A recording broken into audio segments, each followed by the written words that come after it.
시작 기도로 아시아 복음화를 위한 기도를 천천히 마음을 모아서 정성껏 봉헌하겠습니다. 성부와 성자와 성령의 이름으로 아멘. 삼위일체 하느님, 감사와 찬미와 hum승을 받으소서. 주님께서는 저희 선조들로 하여금 마음을 다하여 창조주 성부를 공경하고 힘을 다하여 구세주 성자의 복음을 전파하며 생명을 바쳐 성화주 성령의 진리를 실행하여 구원을 얻도록 이끌어 주셨나이다.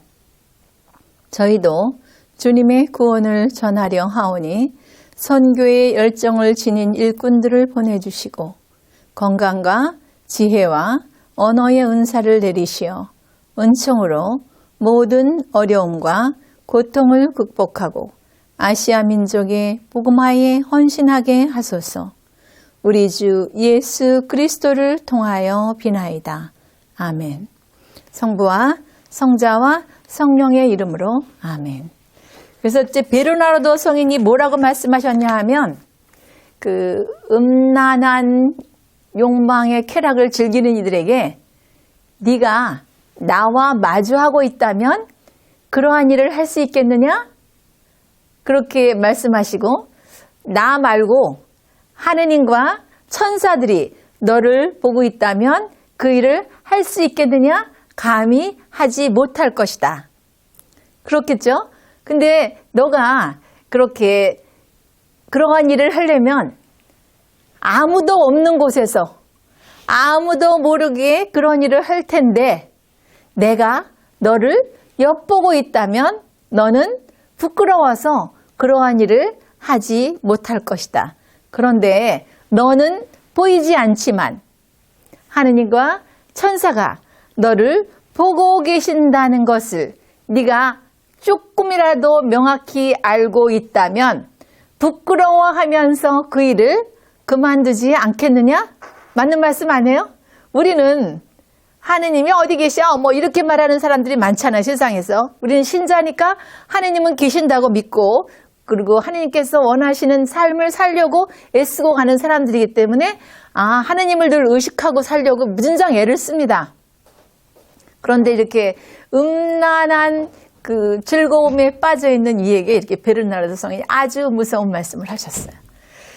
이제 옛날에 어떤 여자가 성성의 길을 가려고 한 분을 아주 예쁜 옷을 입고 아주 현란한 말로 끊임없이 유혹을 했어요.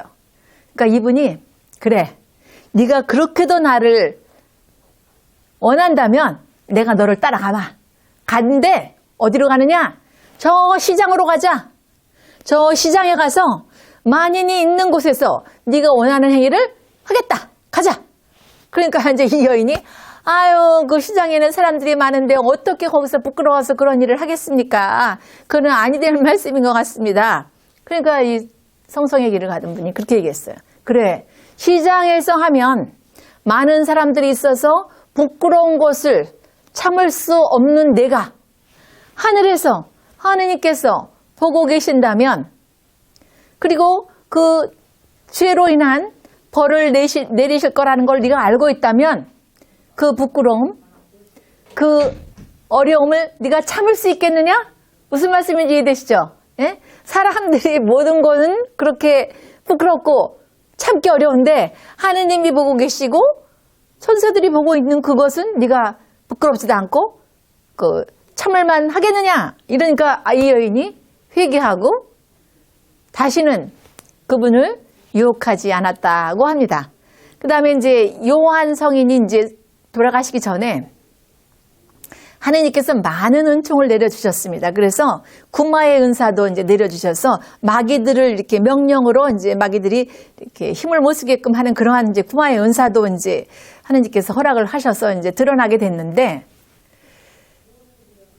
이렇게 주위에서 이렇게 이제 그 요한 성인을 이렇게 그 시중 들던 제자들이 이렇게 보니까 한 분이 왔는데 그 마귀들이 이제 이렇게 보통 뭐 이렇게 그런 그 음란한 유혹에 빠져 있는 분들이 많이 왔던 것 같아요. 그 이제 요한 성인이 성인 되기 전에 이제 그렇게 많이 왔는데 아유 하루는 보니까 어떤 그 청년 비슷한 분이 왔는데, 아이고, 이렇게 그 명령을 내리지도 않고 있는 상황인데, 좀 괴이하게 느낀 거예요, 그 주위 분들이.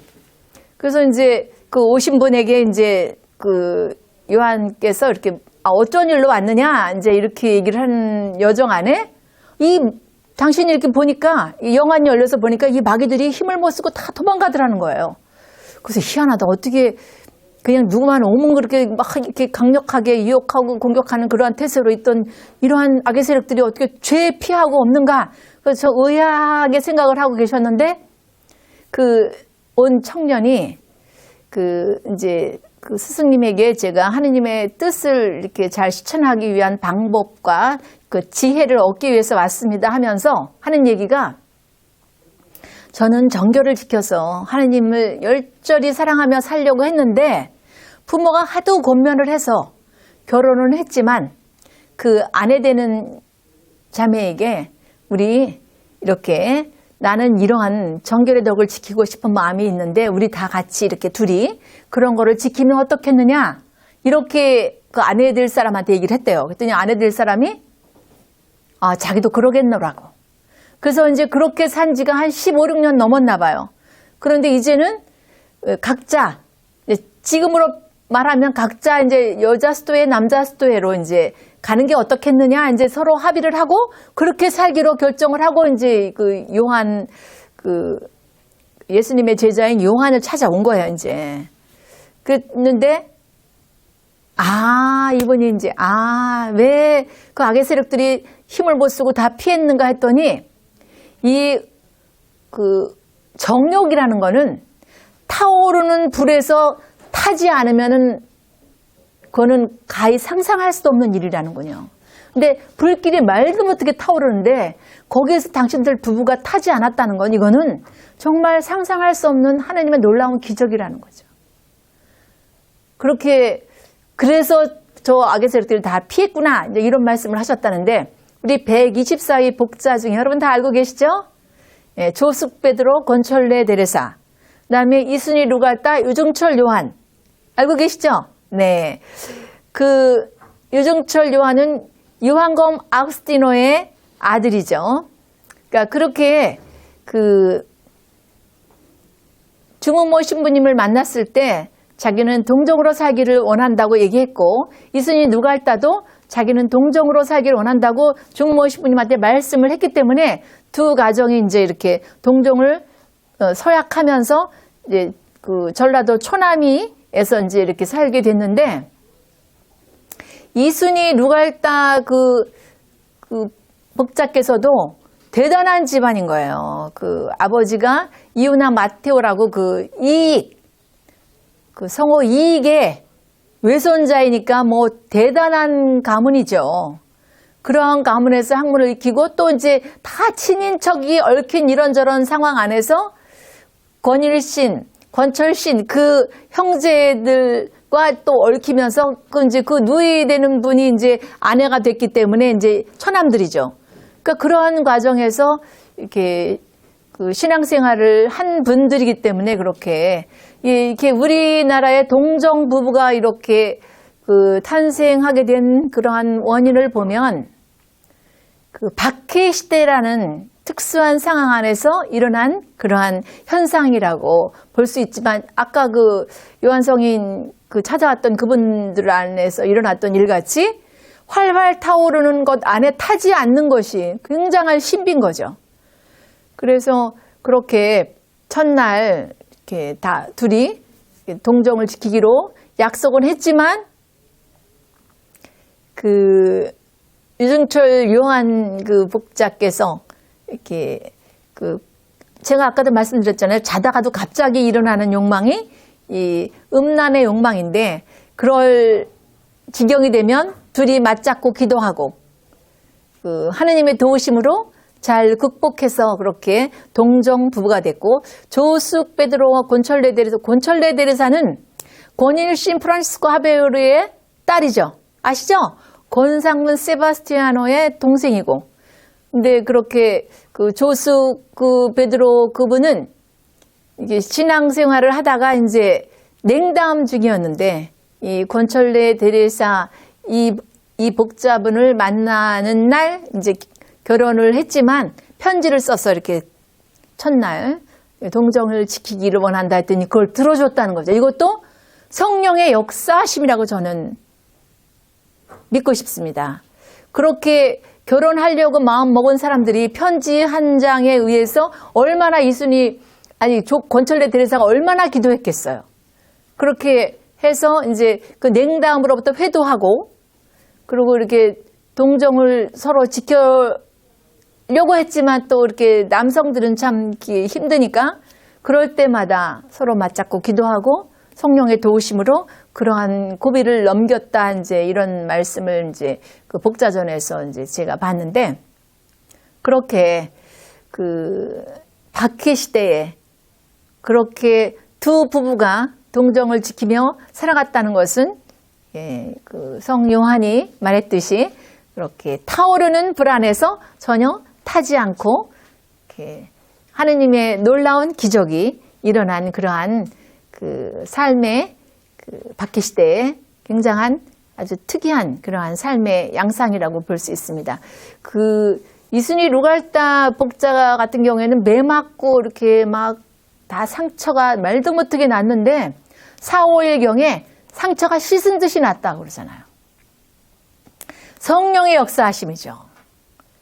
그러니까 그리고 그렇게 매 맞았는데 그 하나도 안 아팠다라는 거예요. 상처도 말도 못하게 심했는데 전혀. 그러니까 이렇게 성령께서 그들과 함께 하셨기에 순교의 칼도 아무나 받는 게 아닙니다. 성령께서 역사하시지 않고 도와주시지 않으면 어려운데 그렇게 이렇게 동정을 지키시고 복자 되셨고 이제 곧 성인 되시겠죠. 네, 이렇게 이제 사람은 또 이렇지만 길짐승, 날짐승들도 다 이렇게 그 짝짓기 할 때만 그 사용하는데 사람이 이거를 잘 컨트롤하지 못한다는 것은 오히려 그러한 짐승만도 못하다. 이제 아까 우리 그 10편 8편 말씀드리면서 제가 그 영광과 존귀의 관을 씌워주셨다. 천사보다는 못하게 만들었지만 그러니까 하느님께서 영혼과 이성과 이런 걸 다 주셨어요. 인간한테는. 근데 이거 이성을 잘 다스려서 지혜롭게 그러한 욕망을 잘 다스려 극복하면 되는데 이거를 잘 다스려 극복하지 못하면 거기에 이제 그 악의 세력의 계책에 넘어가면 굉장히 어리석게 되고 많은 그 어려움을 겪게 되는데 우리가 이렇게 영혼을 하느님께서 우리에게 이렇게 넣어주셨을 때는 그렇게 아름답고 맑고 아주 깔끔한 그러한 영혼들이 되라고 이렇게 이 땅에 보내주신 거 아니겠어요? 그런데 그러한 그 음란의 쾌락을 즐기는 유혹에 빠져서 잘 의롭게 대처하지 못해서 그렇게 된다면 그거는 사람됨을 포기하는 것입니다. 하느님께서 영혼과 이성과 여러 가지를 넣어주셨는데 그거를 잘 다스려 극복하지 못한다라는 것은 사람됨을 포기하는 것이라는 거죠. 그 다음에 짐승들도 아까 말씀드렸듯이 짝짓기 할 때만 그렇게 이제 사용하는데 사람이 그렇게 이성을 잘 다스리지 못해서 그렇게 한다라는 것은 짐승만도 못하다라는 거예요. 그 위험이 닥치면 짐승들은 피합니다. 근데 사람들은 그 음란한 유혹에 빠지면 자기가 영혼도 위험하게 되고 육신도 아까 질병이 도래된다고 말씀드렸잖아요. 그런데 그렇게 위험한 상황인데도 불구하고 거기에 그 괴책에 넘어가서 따라다니고 행한다면 짐승보다 못하다는 거죠.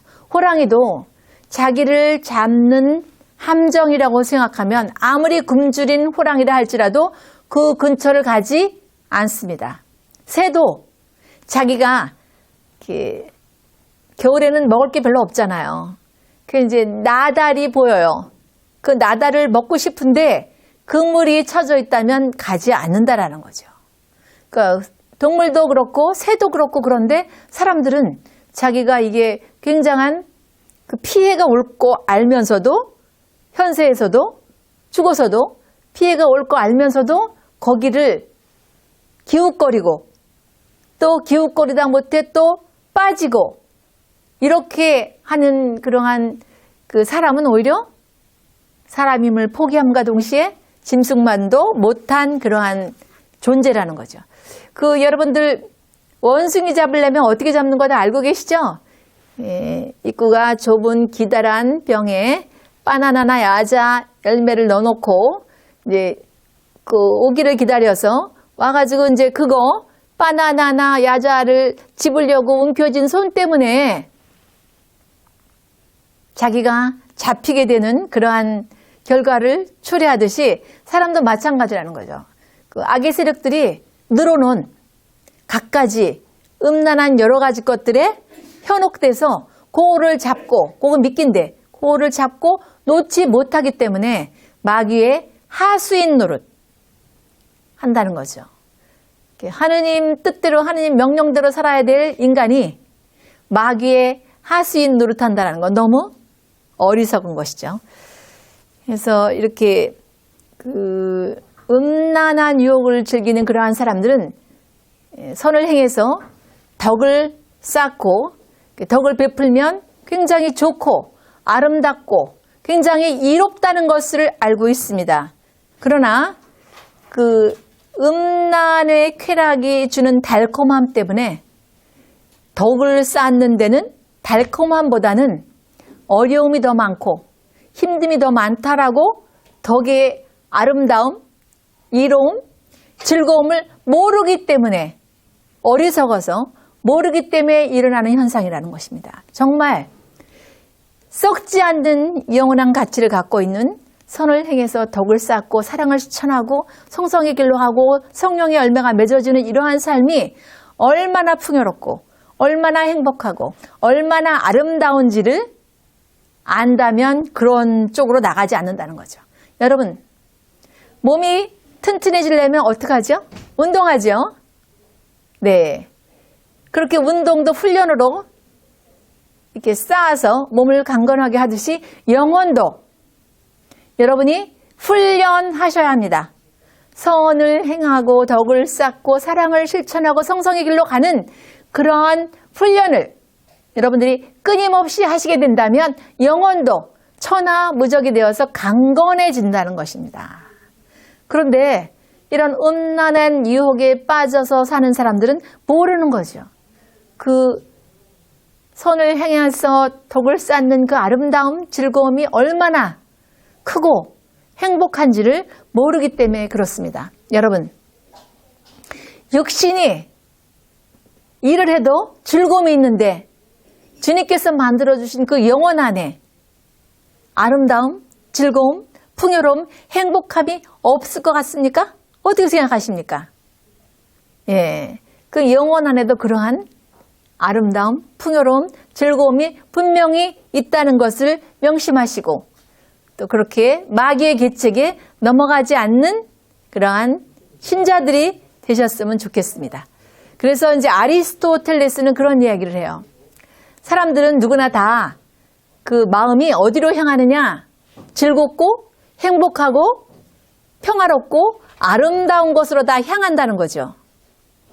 근데 육신의 쾌락을 즐기는 이들이 느끼는 그러한 것은 보기도 쉽고 얻기도 쉽다라는 것입니다. 그래서 이거 뭐 한 번만 하면 뭐 이렇게 좋은데 뭐 잠깐이면 되는데 뭐 이렇게 이런 그 보기도 쉽고 얻기도 쉬워서 글로 다 향한다는 거죠. 그런데 더 가치 있는 심령의 아름다움이 있는 것을 모르기 때문에 굉장히 안타깝다고 아리스토텔레스가 말했습니다. 그러니까 심령의 아름다움은 이 세상 어떠한 가치로도 가늠할 수 없는 아름다움이 있다는 것입니다. 그래서 여러분 이렇게 음식을 하실 때 간 좀 봐주세요 이렇게 말씀하시죠. 간을 보는데 코로나 걸린 분에게 간 보라고 하십니까? 코로나 걸리면 이제 요런 코로나 시대였으니까 후각도 미각도 다 잃어서 간 보기가 어렵죠. 그 대신 음란의 욕망에 빠져 있는 사람들에게 바르고 옳고 행복하고 기쁜 길을 아무리 얘기한다 한들 그들은 못 알아듣는다는 거죠. 분별을 못한다는 거죠. 이게 큰 즐거움인지 작은 즐거움인지 정말 뭐 거짓된 건지 아니면 옳은 건지를 구분을 못하는 거예요. 아까 말씀드렸지 분별이 없으니까. 변덕도 쥐끌고 그러니까 분별을 못하니까 그렇게 그러한 길로 끊임없이 빠져들 수밖에 없다라는 것입니다. 배가 고프고 목이 마르면 밥을 먹고 물을 마셔야 하듯이 덕이 비어있고 지혜가 부족하면 정신이 비어있는 것이기 때문에 선을 향해서 덕을 쌓아야 되고 끊임없이 하느님의 말씀으로 묵상되어서 단련되어서 지혜를 쌓아야 되는데 이렇게 안 한다면 쌓을 수가 없다는 것입니다. 덕도 쌓을 수 없고 지혜도 쌓을 수 없기 때문에 아까와 마찬가지로 그렇게 병든 사람에게 간을 보라 한다든지 그러한 음란한 욕망에 빠져있는 사람에게 선에 대한 가치를 얘기한다든지 덕에 대한 가치를 얘기한다든지 의로움에 대한 이야기를 할 수가 없는 거죠. 못 알아들으니까. 그래서 이렇게 주님을 위해서 자신을 갈고 닦고 가는 그러한 이들은 이 세상에서 느끼는 그러한 즐거움보다 훨씬 행복하고 즐겁고 평화롭고 기쁜 것을 몇만 배, 몇억 배를 느낄 수 있다는 거죠. 세상의 즐거움은 하느님 나라에서 느끼는 그러한 행복함, 평화로움, 기쁨의 몇만 분의 몇억 분의 일도 안 된다는 것입니다. 그렇게 가치 없는 것이라는 것이죠. 그래서 여러분, 영원한 것을 위해서 이 현세 안에서 쾌락이라고 느끼고 살고 싶은 것을 포기하실 수 있으십니까? 영원한 것을 위해서 그러한 것들을 값없이 버릴 수 있는 그러한 그리스도인들이 되셔야 돼요. 우리는 이제 하느님을 만나 뵐 날이 얼마 안 남았습니다. 아우 죽을 날이 얼마 안 남았어요가 아니고 하느님을 만나 뵐 날이 얼마 안 남았습니다.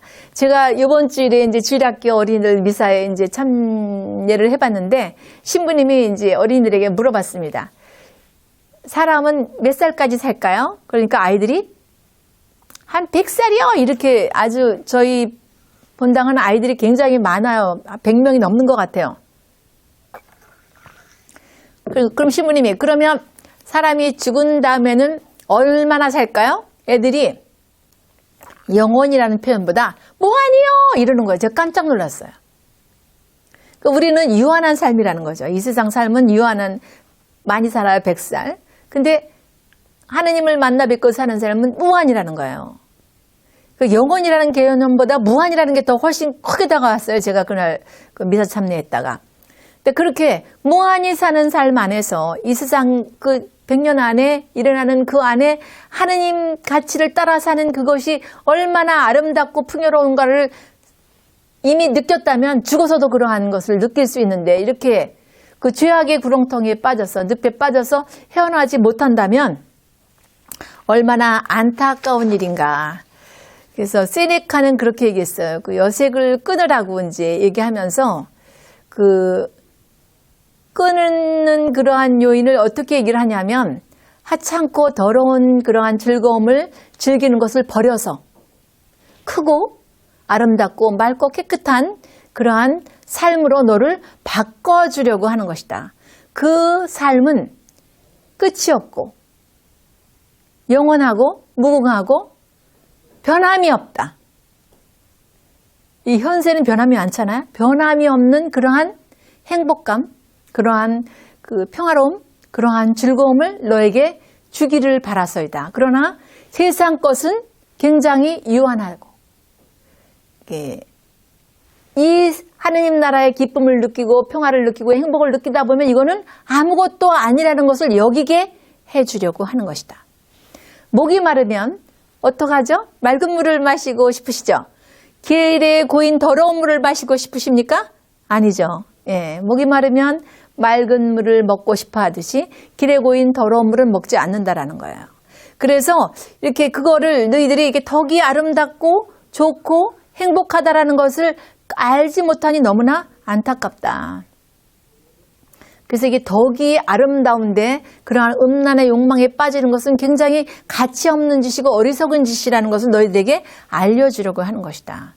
근데 이게 음란의 즐거움은 이렇게 처음은 달지만 뒤에는 굉장한 고통과 아픔과 재앙이 따르는데 덕을 이루려고 하는 그 과정은 선을 행하고 사랑을 실천하고 어려운 일을 끊임없이 한다는 것은 굉장히 보기에는 어렵고 힘들어 사람들이 피하려고 하지만 뒤에는 영원한 행복, 또 영원한 생명, 뭐 여러 가지 아주 풍요로움 이런 것들을 너희들이 누리고 살 수 있게 해주려고 이렇게 내가 권고하는 것이다.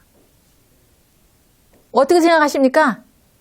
여러분들은 어떻게 생각하십니까? 그렇게 아름답고 풍요롭고 영원한 그러한 행복을 누리게 해주려고 이제 그 세네카가 이제 그렇게 음란스러운 사람들에게 여색을 끊으라고 하면서 그렇게 말씀하면서 또 이렇게 얘기했어요. 용감하게 그 음란한 욕망을 끊어버려라.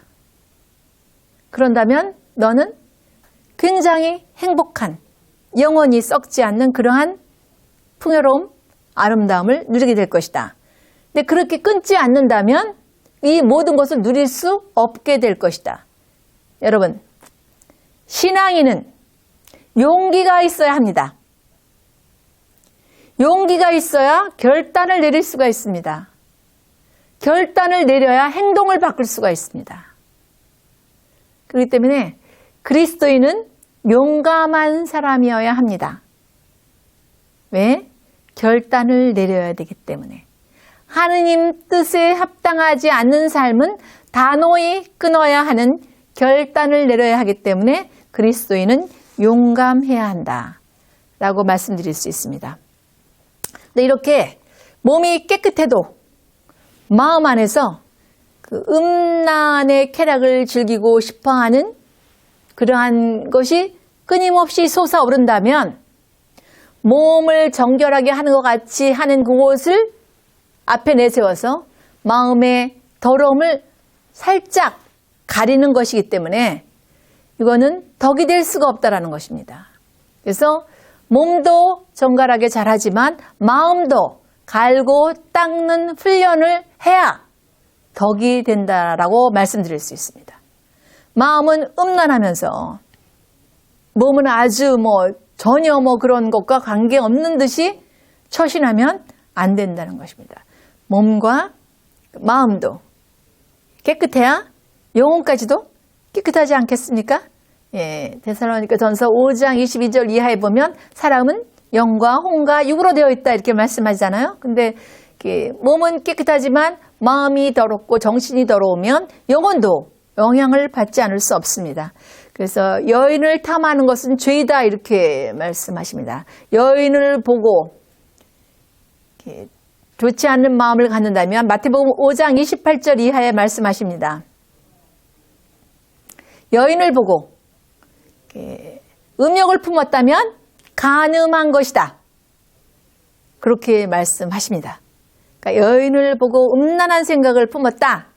그러면 간음죄에 해당한다. 이제 성경 말씀은 그렇게 말씀하시는데 이렇게 여색을 끊었어도 아유 나 건강해야 돼.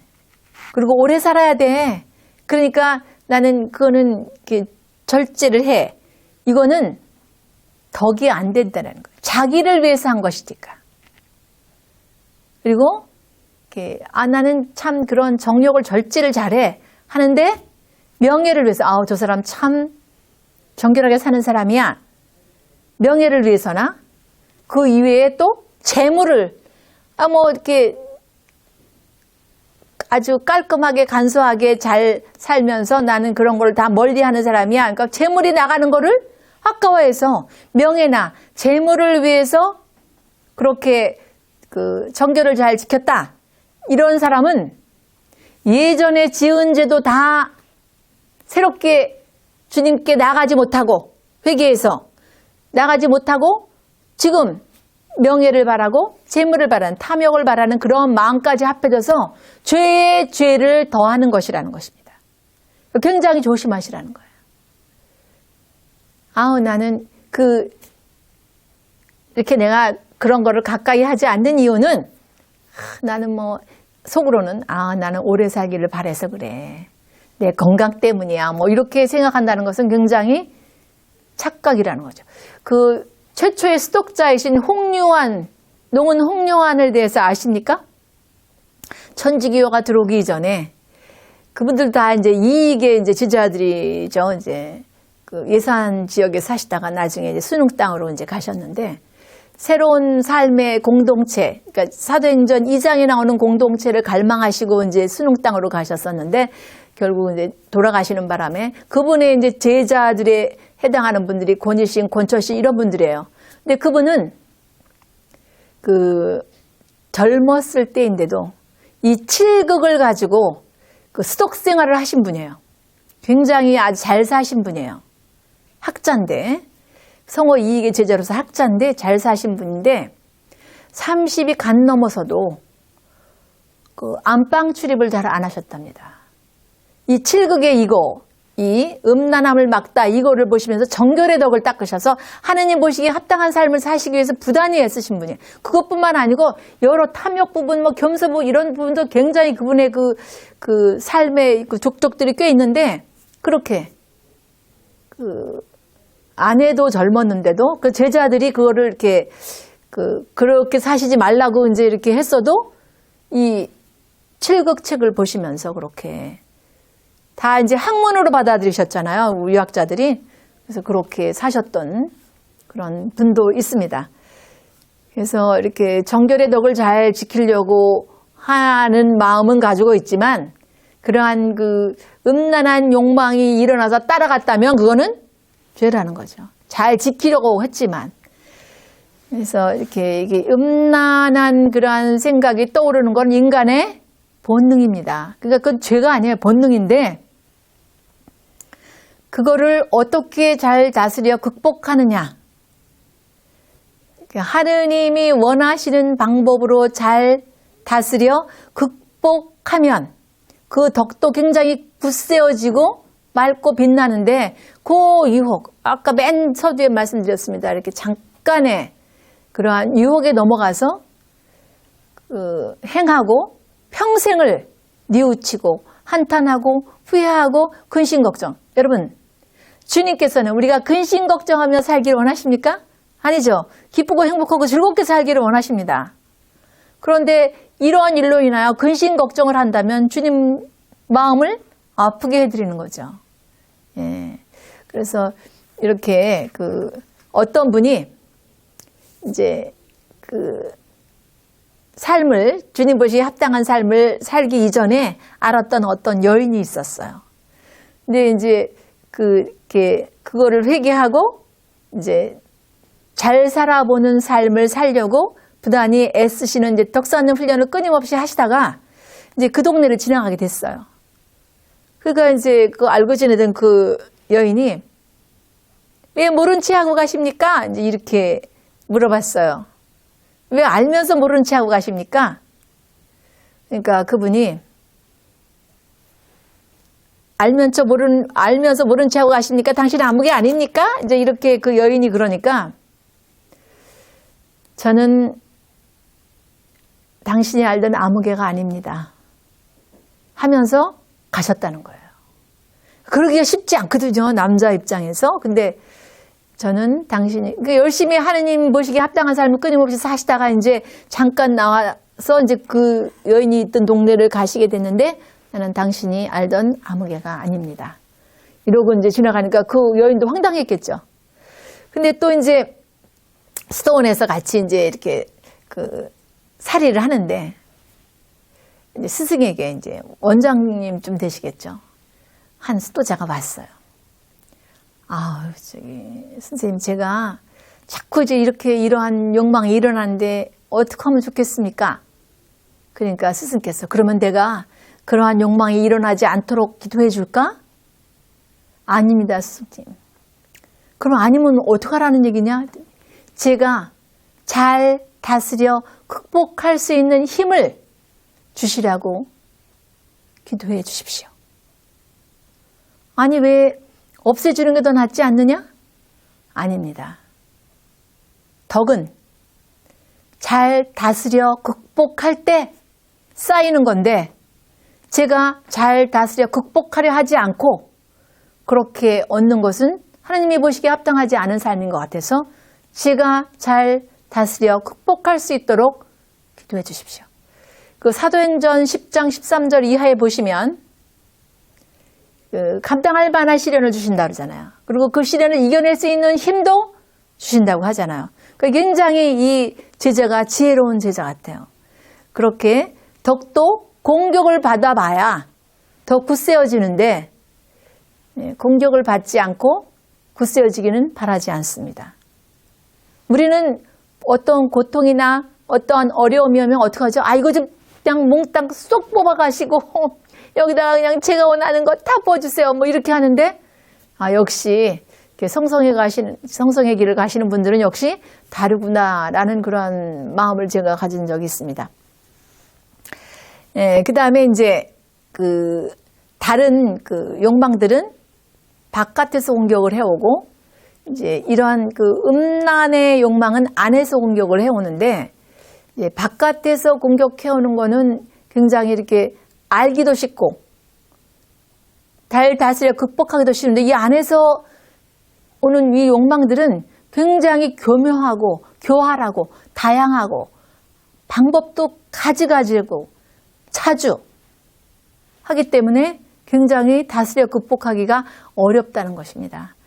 그래서 굉장히 조심하시고 많이 먹지 말고 화려하게 입지 말고 많이 자지 말고 그렇게 하는 그러한 삶을 자기를 잘 절제하는 삶을 사시라는 거죠. 그렇게 사셔야 되고 이렇게 음란한 욕망은 우리의 삶의 한 부분이라는 거예요. 왜냐하면 하느님께서 한 조상을 내시어 모든 인류가 뻗어나게 하셨잖아요. 사도행전 17장 26절 이하에 보면 그렇습니다. 이렇게 한 사람에게서 많은 인류가 뻗어나게 종족 번식을 위해서 이제 이렇게 생각하는 분들도 있죠, 이제. 근데 그것도 결혼의 바른 법도 그렇게 자식을 낳을 수 있는 그러한 바른 법도가 있다라는 거예요. 그런데 그것 아닌 즐기기 위해서 하는 것은 바른 법도가 아니다. 이렇게 말씀하십니다. 지금 세상 같으면은 아주 이런 얘기하면 말이 안 된다 이렇게 할 수 있는 그러한 말씀을 1600년대 초에 이렇게 쓰시면서 이렇게 부부간에도 결혼해서 바른 법도가 있는데 자식을 낳는 것 이외에 즐기려고 하는 것은 바른 법도가 아니다. 이제 이렇게 말씀을 하시면서 에페소서 5장 5절 이하에 보면 꼭 알아두십시오. 불륜을 저지른 자나 더러운 자나 탐욕하는 자나 우상 숭배하는 자는 그리스도와 하느님 나라에서 받을 몫이 없다라고 말씀하십니다.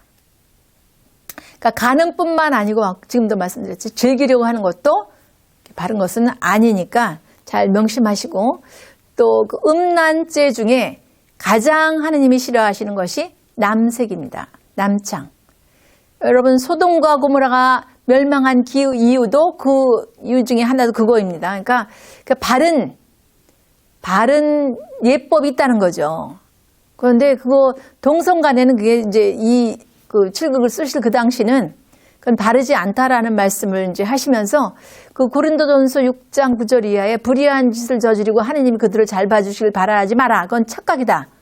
그러면서 불륜이나 간음이나 우상숭배나 남창이나 비역 이런 것들 모두가 다 하느님이 역겨워하시는 거다 이렇게 말씀하십니다.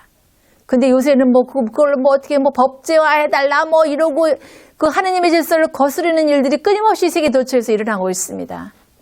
근데 하느님의 질서를 어그러뜨리면 어떻게 하느님이 다시 혼돈의 세계로 다시 재창조를 하실 수도 있는 그러한 징조가 지금 많이 보이지 않습니까? 정말 하느님의 법도에 어긋나는 많은 사람들이 그러한 삶을 사는데 정말 그리스도인들이 깨어서 기도해야 합니다. 창세기 18장 24절 이하에 보면 소돔과 고모라를 멸하지 말게 해달라고 아브라함이 간절히 청합니다. 40명, 45명, 40명, 30명, 20명, 10명 이렇게 없어도 몇 명이라도 깨어서 기도한다면 멸하시지 않겠냐고 간절히 주님께 청하는 그러한 그 말씀이 창세기 18장에 나옵니다. 근데 그렇게 이제 집에서 5장 4절 이하에도 보면 죄를 지었어도 아무 일이 없는 듯이 너희들이 생각을 하는데 하느님은 분노에 더디신 분이지 아무 일도 없듯이 그렇게 하시는 분은 아니다라는 말씀을 하십니다. 어떤 이렇게 성성의 길을 가는 분이 음란한 유혹이 이렇게 끊임없이 나를 이렇게 두드릴 때 문을 꽉 걸어 잠그고 문을 열어주지 말아라. 그리고 선으로, 사랑으로 다스려서 극복해야 한다.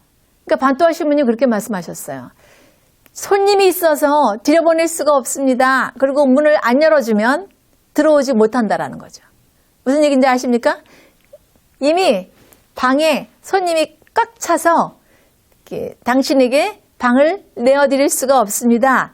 라고 하면서 이제 그 욕망을 다스려 극복하라는 말씀을 하시는데 다른 욕망들은 세게 바깥에서 이제 유혹하고 공격하고 충동질하니까 세게 맞붙으면 다스려서 극복하기가 쉬운데 이 음란한 욕망만큼은 세게 부딪히면 어떻게 되느냐? 같이 타오른다는 거죠. 같이 타오르게 되면 아까 뭐라고 말씀드렸죠? 죄가 된다 그랬잖아요. 그래서 다른 욕망들은 다스려서 극복하기가 그래도 같이 대적하면 극복하기가 그래도 어렵지 않은데 이 음란한 욕망만큼은 같이 대적하면 같이 타올라서 죄가 되니까 피해서 다스리는 방법이 더 현명한 방법이다라는 말씀을 하십니다. 그리고 다른 욕망은 대적해서 싸우려고 그러면 미워하는 마음이 많으니까 더 강하게 대적할 수 있는데 이 음란의 욕망만큼은 사랑이 타오른다는 거죠. 사랑이 타올라서 대적하기가 너무 어렵다는 거예요. 사랑스럽기 때문에. 그래서 한 발자국 물러나서 대적하되 사랑하는 마음을 상대에게 사랑의 마음이 타오르는데 그것을 선을 실천하고 덕을 쌓는 그러한 방향을 바꾸라는 것입니다. 예, 전투를 이제 이렇게 준비하고 있는 어떤 진영에서 거기에 모반할 사람이 하나 있다.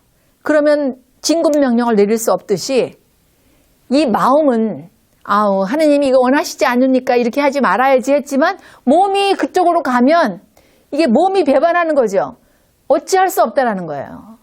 그러니까 몸이 욕망의 하수인이 되어서 글로 향하면 아무리 정신이 바로 주님 뜻대로 선을, 사랑을 실천하며 살려고 해도 소용이 없다라는 것입니다. 그래서 어떤 분이 제가 정말 이렇게 굉장히 이러한 음란한 욕망 때문에 몹시 힘들어하고 있습니다.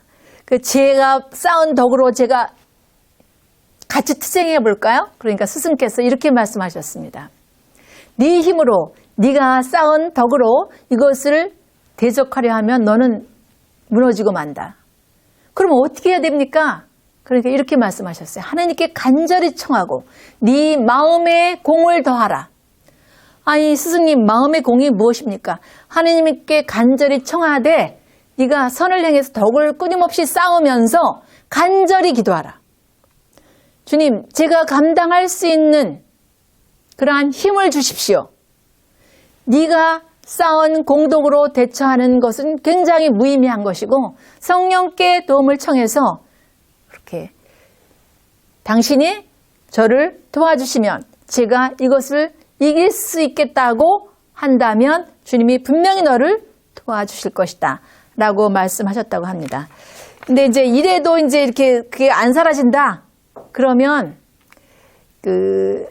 이제 내가 죽어서 하늘나라에 올라갔을 때 하느님도 뵈고 천사들, 성인선들 다 뵈잖아요.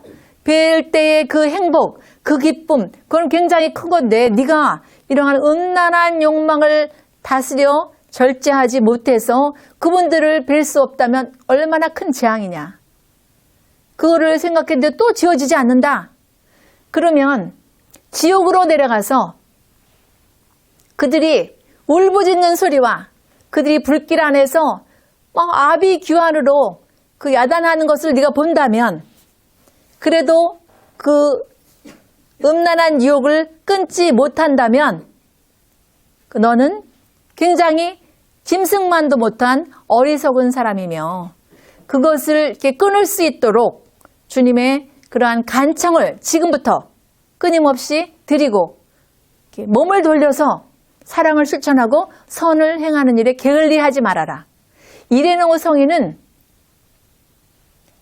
그러한 욕망이 늘 일어나니까 등에다가 모래주머니를 해가지고 지고 다니셨대요. 사람들이 왜 지고 다니냐? 날 고생시키려고. 왜 고생시키냐?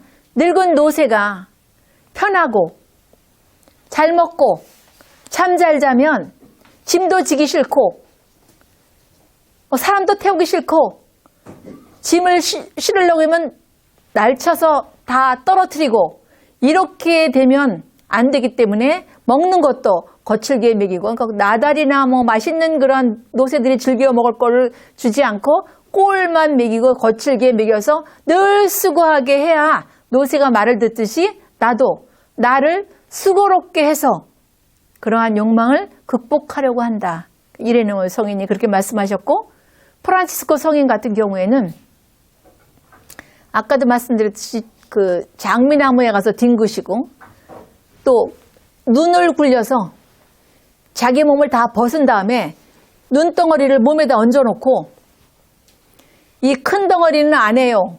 이 작은 덩어리는 나의 자식이니까 내가 수고하여 이거를 먹여 살려야지 하면서 이제 눈을 굴리니까 제자들이 스승님 그렇게 하면 몸 상하지 않으십니까? 하고 말리니까 해가 덜한 쪽 내 영혼이 해를 입어서 나중에 주님 배울 때 아름답고 맑고 깨끗한 영혼이 아닌 더러운 추악한 영혼이 안 되게 하는 방법은 내 육신이 상하더라도 이 찬눈을 내 몸 알몸 위에 굴려가지고 이거를 극복하는 것이 더 해가 적지 않겠느냐. 저 충청도 쪽에 계신 신부님, 강의 피정하러 많이 다니시는 신부님도 그런 이야기를 많이 하셨어요. 이렇게 굉장히 힘들어서 찬물로 샤워를 그렇게 하고 막 맨몸으로 기어서 그 고상 밑에까지 가서 막 울부짖고 별짓을 다 하셨다는 거죠. 그렇게 사제 하나를 무너뜨리기 위해서 온 마귀들이 까맣게 붙어 있대잖아요. 그러니까 이렇게 이레네오 성인, 이 프란시스코 성인 이렇게 그냥 하루 종일 지고 다니고 눈을 굴려서 가시에 가서 뒹구시고 얼마나 힘드셨겠어요. 예, 이제 어떤 그 성성의 길을 가는 분이 길을 가다가 이제 그분도 영안이 열린 분이죠. 천사와 함께 길을 가게 됐는데 죽은 말이 길에 하나 있는 거예요.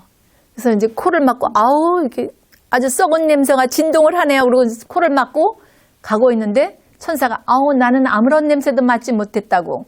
아니 저 썩은 그 말 못 보셨습니까?